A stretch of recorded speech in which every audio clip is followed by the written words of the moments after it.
সরকারের আশ্বাস অনুযায়ী সময়ে ভোট না হলে সন্দেহের সৃষ্টি হবে। বিএনপি সহ ছোট বড় যেসব দলের বৈষম্য বিরোধী আন্দোলনে শরিক হয়েছিল তারা গণতন্ত্র প্রতিষ্ঠার তৈরি আছে। এখন কোনো ও তালবাহানা জাতির সঙ্গে না করাই ভালো। অর্থাৎ প্রধান উপদেষ্টা, সেনাপ্রধান ডক্টর আসিফ নজরুল, শিক্ষা উপদেষ্টা, তারা প্রত্যেকেই কম বেশি একই কথা বলেছেন। এই বছরের শেষ বা ২৬ সালের শুরুতেই নির্বাচন হবে। এর বাইরে না যাওয়াই বোধ হয় জাতি ও গণ অভ্যুত্থানের জন্য পরিপূর্ণ হবে। এর বাইরে গেলে সন্দেহের সৃষ্টি হবে, তখন বিষয়টি বিতর্কিত হবে বলে মন্তব্য করেন বিএনপির ভাইস চেয়ারম্যান শামসুজ্জামান দুদু। জাতীয় প্রেস ক্লাবে আব্দুস সালাম হলেন দৈনিক আমার পিরোজপুর পত্রিকার প্রকাশনায় উৎসবে তিনি এইসব কথা বলেন। শামসুজ্জামান দুদু বলেন, বাঙালি জাতি, বাংলাদেশের মানুষ যুদ্ধ করে স্বাধীনতা অর্জন করেছে। তারা যা মনে করে সেটি যদি না পায় তারা কিন্তু কারো কাছে মাথা নত করে না। এই জাতির সঙ্গে প্রতারণা করে শেখ মুজিব টেকেনি, শেখ হাসিনা টেকেনি।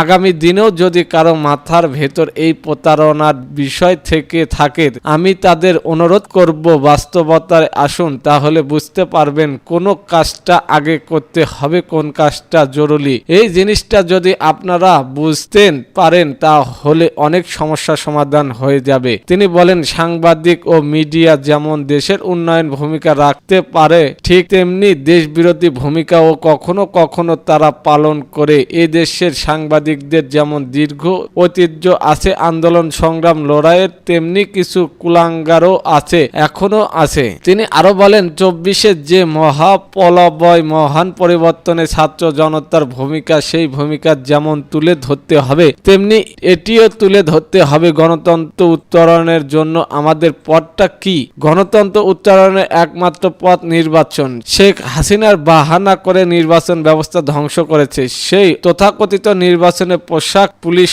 ইউনিয়ন ও ডিসি নির্বাচন কমিশন ছিল আওয়ামী লীগের লোকজন। একমাত্র সাংবাদিকরাই নিজেদের অবস্থান থেকে যতটুকু পেরেছে সেটা জাতি, দেশ ও বিশ্বের সামনে তুলে ধরেছে। তারাও নির্যাতিত হয়েছে। এই সত্য বলার কারণে এই পথে এলে সতেক পক্ষে কাজ করতে হবে। দৈনিক আমার পিরোজপুরের সম্পাদক কে এম সাইদের সভাপতিত্বে অনুষ্ঠানে আরো উপস্থিত ছিলেন লেবার পার্টির চেয়ারম্যান লায়ন ফারুক রহমান ও আরো অনেকেই।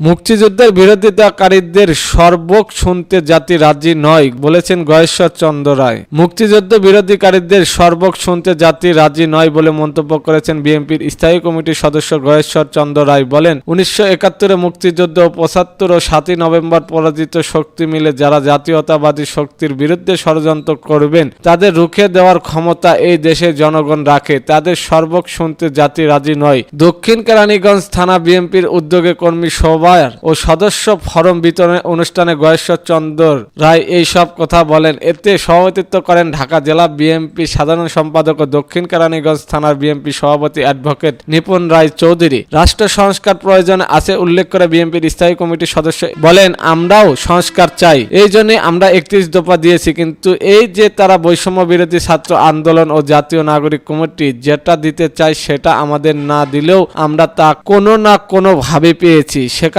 ৭১-এ মুক্তিযুদ্ধকে এড়িয়ে যাওয়া হয়েছে। এদের ঘাড়ে চাপছে ৭১-এ যারা মুক্তিযুদ্ধের বিরোধিতা করেছেন তারা।